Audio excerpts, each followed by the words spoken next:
السلام علیکم ورحمۃ اللہ وبرکاتہ۔ نحمدہ ونصلی علی رسولہ الکریم۔ جیسا کہ ناظرین کو معلوم ہے، جامعہ انواریہ حیدرآباد باب العلم انواریہ ایجوکیشنل سوسائٹی کی جانب سے تفسیرات احمدیہ کے درس کا سلسلہ جاری ہے۔ آج ہم مسئلہ نمبر 43 سے اپنے سبق کو شروع کرتے ہیں۔ مسئلے کا عنوان ہے دل سے کسی گناہ کا عزم کر لینا، یعنی پختہ ارادہ کر لینا۔ کیا اس کا محاسبہ ہوگا یا نہیں ہوگا؟ یعنی اگر کسی شخص نے دل سے گناہ کرنے کا پختہ ارادہ کر لیا اور پورے طور پر وہ گناہ کرنے کے لیے تیار ہو گیا، پھر اتفاقاً وہ گناہ نہیں کر سکا، تو کیا ایسے عزم پر اس کا محاسبہ کیا جائے گا یا نہیں کیا جائے گا؟ یعنی اس کی گرفت ہوگی یا نہیں ہوگی؟ یہ عنوان ہے مسئلے کا۔ اس عنوان کو جس آیت کریمہ سے اخذ کیا گیا ہے وہ آیت کریمہ یہ ہے: اعوذ باللہ من الشیطان الرجیم، بسم اللہ الرحمن الرحیم، للہ ما فی السماوات وما فی الارض وَإِن تُبْدُوا مَا فِي أَنفُسِكُمْ أَوْ تُخْفُوهُ يُحَاسِبْكُم بِهِ اللَّهُ فَيَغْفِرُ لِمَن يَشَاءُ وَيُعَذِّبُ مَن يَشَاءُ وَاللَّهُ عَلَى كُلِّ شَيْءٍ قدیر۔ صدق اللہ العظیم۔ اس کا معنی یہ ہے للہ ما فی السماوات وما فی الارض، جو کچھ آسمانوں اور جو کچھ زمین میں ہے وہ اللہ ہی کا ہے۔ وَإِن تُبْدُوا مَا فِي أَنفُسِكُمْ، اور اگر تم اپنے دلوں کی بات کو ظاہر کرتے ہو، او تخفوہ، یا اسے مخفی ہی رکھتے ہو، پوشیدہ ہی رکھتے ہو، یحاسبکم بہ اللہ، اللہ تعالیٰ اس کا تم سے حساب لے گا۔ فیغفر لمن یشاء، پس جسے چاہے گا اس کی مغفرت کر دے گا، ویعذب من یشاء، اور جسے چاہے گا عذاب دے گا۔ واللہ علی کل شیء قدیر، اور اللہ رب العزت ہر شے پر قادر ہے۔ یہ ہوئی آیت کریمہ اور اس کا مرادی معنی۔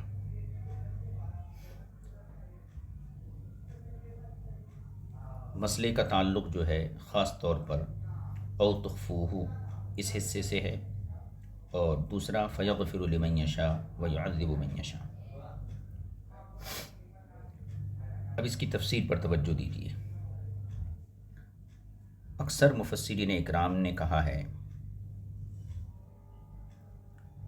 کہ روایات میں، حدیثوں میں آتا ہے کہ جب یہ آیت کریمہ نازل ہوئی تو حضرات صحابہ اکرام نے یہ سمجھا کہ ہمارے دلوں میں جو خیالات آتے ہیں ان کا حساب و کتاب بھی ہوگا، ان کا محاسبہ بھی ہوگا۔ تو وہ ڈر گئے اور کہنے لگے ہم تو اپنے دل کے ہر خیال سے گرفت میں آئیں گے، یعنی ہمارے دل میں جو بھی خیال آتا ہے اس پر ہماری گرفت ہوگی، ہماری پکڑ ہوگی۔ اس پر اللہ رب العزت نے لا یکلف اللہ نفسا الا وسعها لہا ما کسبت وعلیہا ما اکتسبت، اس آیت کو نازل فرمایا۔ یعنی اللہ تعالیٰ کسی بھی جان کو اس کی استطاعت سے زیادہ ذمہ داری نہیں دیتا، اور لہا ما کسبت، ہر شخص کے لیے اسی کا اجر ہے جو اس نے کیا، وعلیہا ما اکتسبت، اور اسی پر گرفت یا سزا ہے جو اس نے کیا۔ لہٰذا مواخذے کا تعلق کسب سے کر دیا گیا۔ یعنی جب یہ آیت کریمہ نازل ہوئی کہ تمہارے دلوں میں جو خیالات آتے ہیں ان کا بھی حساب کتاب ہوگا، تو صحابہ اکرام کو خوف لاحق ہوا کہ اس کا مطلب تو ہمارے دل کے ہر خیال پر گرفت کی جائے گی۔ تب اللہ تعالیٰ نے لا یکلف اللہ نفسا الا وسعها لہا ما کسبت وعلیہا ما اکتسبت کو نازل فرمایا۔ تو اس آیت کے نازل ہونے کے بعد یہ چیز ثابت ہو گئی کہ مواخذے کا تعلق کسب سے کر دیا، یعنی جو کام کیا جائے گا اس پر مواخذہ ہوگا۔ اگر کسی گناہ کا محض ارادہ ہے اور اس کو انجام نہیں دیا تو اس پر مواخذہ اور گرفت نہیں کی جائے گی۔ عزم سے مواخذہ اٹھا لیا گیا، یعنی محض ارادہ، پختہ ارادہ کرنے سے جو او تخفوہ کے اندر تھا کہ صرف دل میں گناہ کا عزم کر لینا، اس پر گرفت کی جو بات کہی گئی تھی او تخفوہ کے اندر، تو اس کو یہاں ختم کر دیا گیا۔ اور بعض حضرات نے کہا کہ پہلی آیت، یعنی جس کی ہم تفسیر ذکر کر رہے ہیں للہ ما فی السماوات وما فی الارض، پہلی آیت اس آیت سے منسوخ کر دی گئی ہے۔ یعنی او تخفوہ یحاسبکم بہ اللہ میں جو حکم تھا کہ دل کے عزم پر بھی مواخذہ ہوگا، اس آیت کو لا یکلف اللہ نفسا الا وسعہا والی آیت سے منسوخ کر دیا گیا ہے۔ لہذا معلوم ہوا کہ دل کے افعال اور اس کے ارادے محاسبے میں نہیں آئیں گے، ان پر حساب نہیں کیا جائے گا، ان کا حساب نہیں ہوگا۔ لیکن یہ غیر صحیح ہے، ملا جیبن فرماتے ہیں یہ غیر صحیح ہے، کیونکہ نسخ احکام میں ہوا کرتا ہے اور یہ اخبار میں سے ایک خبر ہے۔ یعنی نسخ جو ہوتا ہے کہ گزشتہ حکم کی مدت بیان کر دینا، پھر اس کی جگہ دوسرا حکم نافذ کرنا، یہ نسخ کا جو معاملہ ہوتا ہے یہ احکام کے اندر ہوتا ہے، اور دل کے ارادے پر محاسبہ کیا جانا، اس کا تعلق جو ہے یہ اخبار سے ہے، یعنی خبر سے ہے۔ اللہ تعالیٰ کی طرف سے گویا یہ خبر دی گئی، پہلے یہ خبر دی گئی کہ تمہارے دلوں کے عزم پر تم سے محاسبہ کیا جائے گا، تو یہ خبر ہے، اور خبر میں نسخ نہیں ہوتا، خبر کے اندر نسخ نہیں ہوتا، اس کا گزشتہ اوراق میں اشارہ کر دیا گیا ہے۔ تو جن حضرات نے یہ کہا کہ لا یکلف اللہ نفسا الا وسعہا سے او تخفوہ یحاسبکم بہ اللہ والی آیت جو ہے منسوخ ہے، تو یہ بات درست نہیں ہے، کیونکہ نسخ کا تعلق احکام سے ہوتا ہے، اخبار سے نہیں ہوتا، اور یہ جو معاملہ ہے یہاں پر عزم پر محاسبہ کرنے کا، یہ اس کا تعلق جو ہے اخبار سے ہے، احکام سے نہیں ہے۔ لہذا اولا یہ ہے، بہتر یہ ہے کہ اس آیت کو ان اعتقادات پر محمول کیا جائے اور ان عزائم پر محمول کیا جائے جو گناہ ہے۔ یعنی اس آیت کریمہ کو او تخفوہ یحاسبکم بہ اللہ کو ان اعتقادات پر محمول کیا جائے اور ان پختہ ارادوں پر محمول کیا جائے جو گناہ ہیں، یعنی جن کا عزم گناہ ہے، یعنی گناہ کا پختہ ارادہ کرنا اور اس پر دل کو جما لینا، یا پھر اسے خطرہ کفر پر محمول کیا جائے، اس لیے کہ ایسے قلبی امور اور افعال پر مواخذہ اور محاسبہ ثابت ہے۔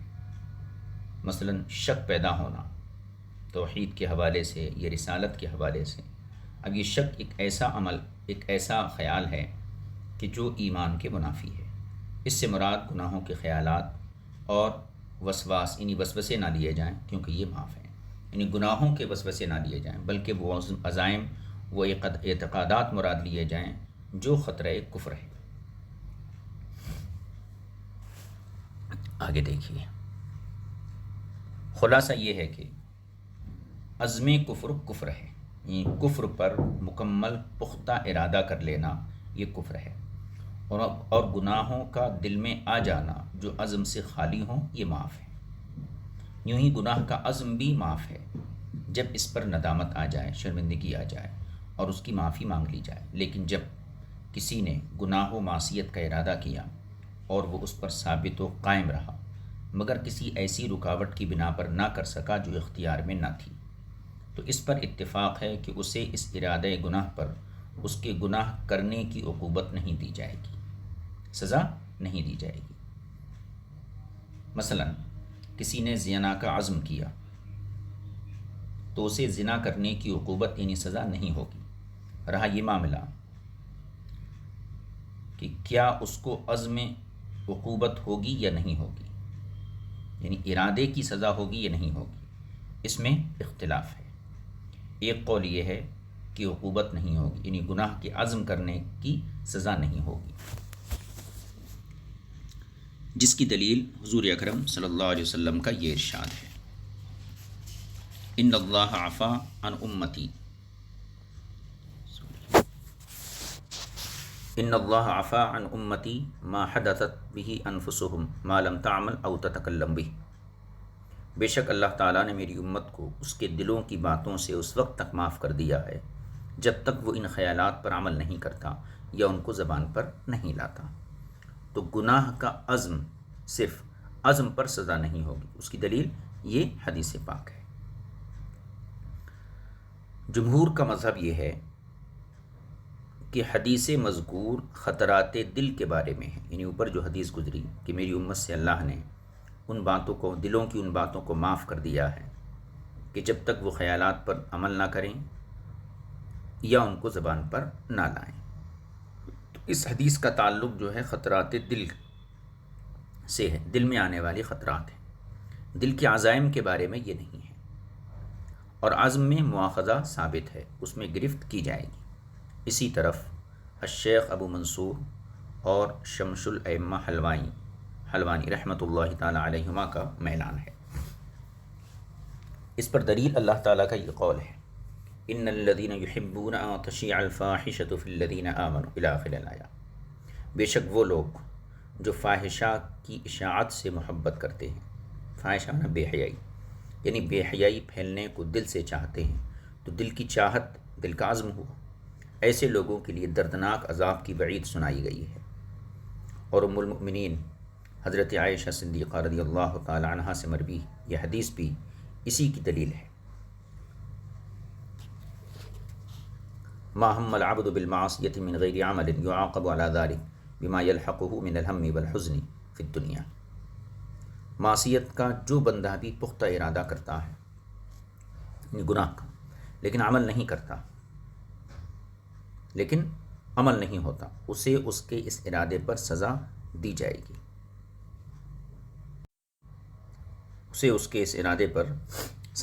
گی، دنیا میں جو اسے پریشانی یا حزن و ملال لاحق ہوگا وہ اس ارادے کی سزا ہوگی۔ ہاکذا فی المدارک، ایسا ہی مدارک میں فرمایا گیا ہے۔ امام زاہد نے یہاں لمبی گفتگو کی ہے، جس میں دونوں اطراف کے حضرات کی طرف سے دلائل پیش کیے جانے والی آیات اور احادیث اور ان کی تعویلات بھی انہوں نے ذکر کی ہیں۔ اگر تم دیکھنا چاہتے ہو تو ان کی تفسیر کا مطالعہ کر سکتے ہو۔ آگے دیکھیے، یحاسبکم بہ اللہ،